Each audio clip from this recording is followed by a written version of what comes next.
Part 17, who the fuck did I marry?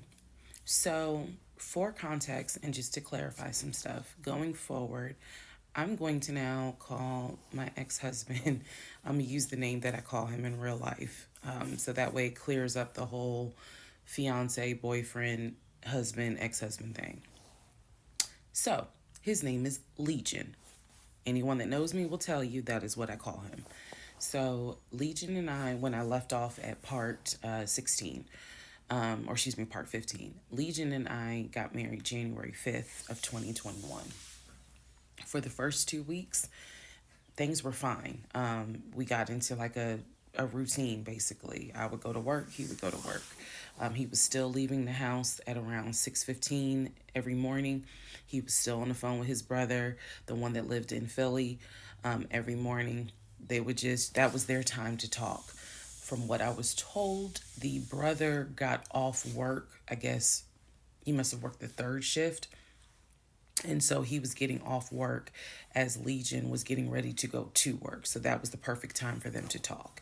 He would talk to his brother in Baltimore and the brother in Augusta. Pretty much, just a quick phone call here and there, if not every day, every other day. So everything was pretty much the same. I would talk to my mom almost every day. I would talk to my aunt almost every day. So it was nothing to kind of, that's weird. That's what the morning routine was. He would talk. So I worked at Georgia State Patrol. And I said this in a previous video, but again, there were things I said in previous videos that I remember saying, hey, remember that because it's going to come back later.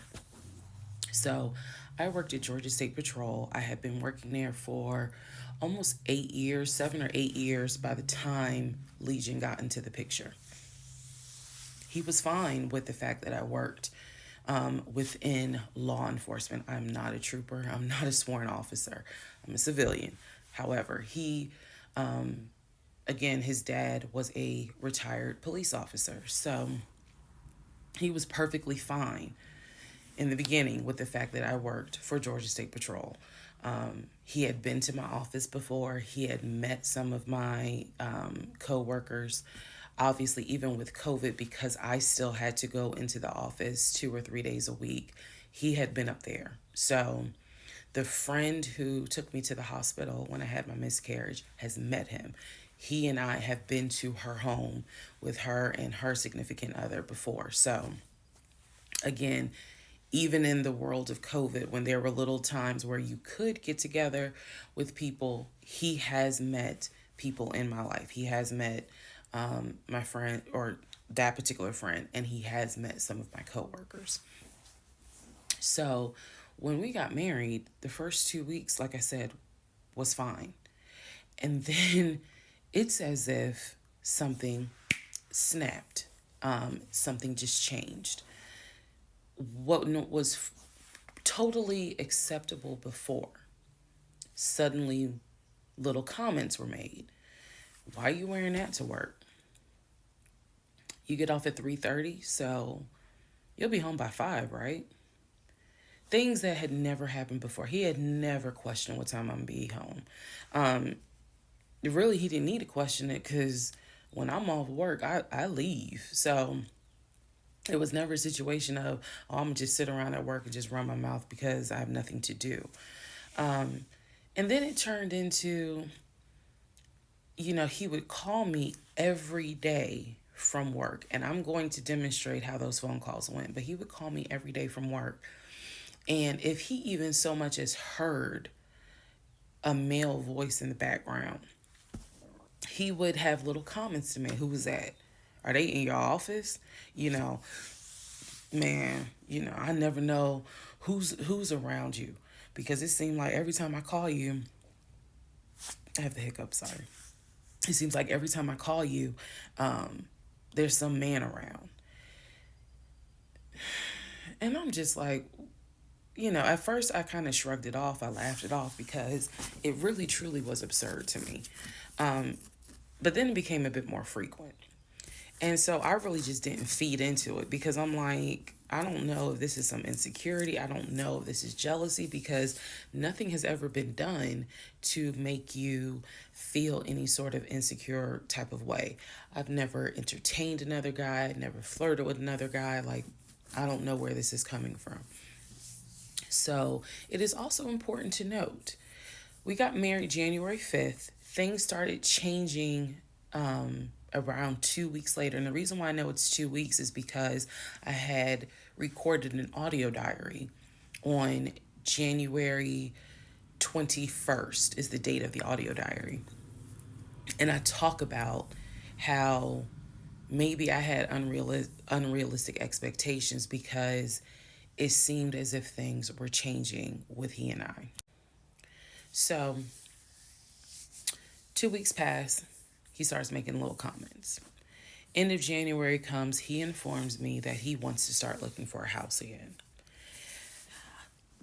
I had no real desire to go through that process. So what he decides is that he's going to look for a house for us using his friend, the realtor, the one I did not meet.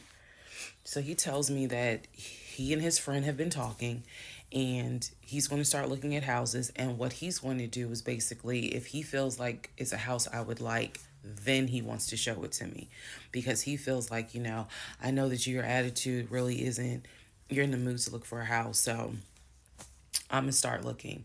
And then if I think it's a great house, then, you can come see it. And I remember thinking, that's not going to work. You're not going to choose a house without me. And he was like, no, I'm not going to choose the house, but I just think that, me and old boy have been talking. And so he has some houses that he is representing. He wants to show me. So why don't you let me look at it? And if it's worth the time, then I'll bring you to look at it. So he already had some sort of plan in place after talking to his friend about how he's going to start looking at houses. This is the end of January 2021. So I kind of threw my hands in the air and was just like, whatever, because I'm not getting emotionally involved in looking at houses. And for me, that's kind of what it was. I felt like I would see a house, I could picture us living there, and then it gets snatched away somehow, some way. I didn't want to go through that. So the reaction that he wanted, which was for me to throw a fit, I did not do. I was just like, okay, all right. Like, I trust you. And remember that I said the reaction he wanted because that's going to come back later. So he started looking at houses. Funny enough, the houses that he looked at, none of them I actually saw. But he would call me and say, I'm at this house in Sandy Springs with the realtor friend. Apparently his realtor friend's name was Scott, not to be confused with the other Scott, the one that was actually helping us, that dropped us as clients. I want to make that clear. There were two Scotts. One is the realtor who was representing us, who said, hey, I need proof of funds. If you don't have those proof of funds, I cannot show you any more houses. The other Scott is his friend, who he had talked to on the phone at least 50 to 100 times in front of me. That's the Scott that he said is going to show me this house in Sandy Springs. Apparently the house was like $800,000. So he was like, I think that if I like the house, then I'm gonna bring you out here so you can see it. All right. Now let's go into part 18.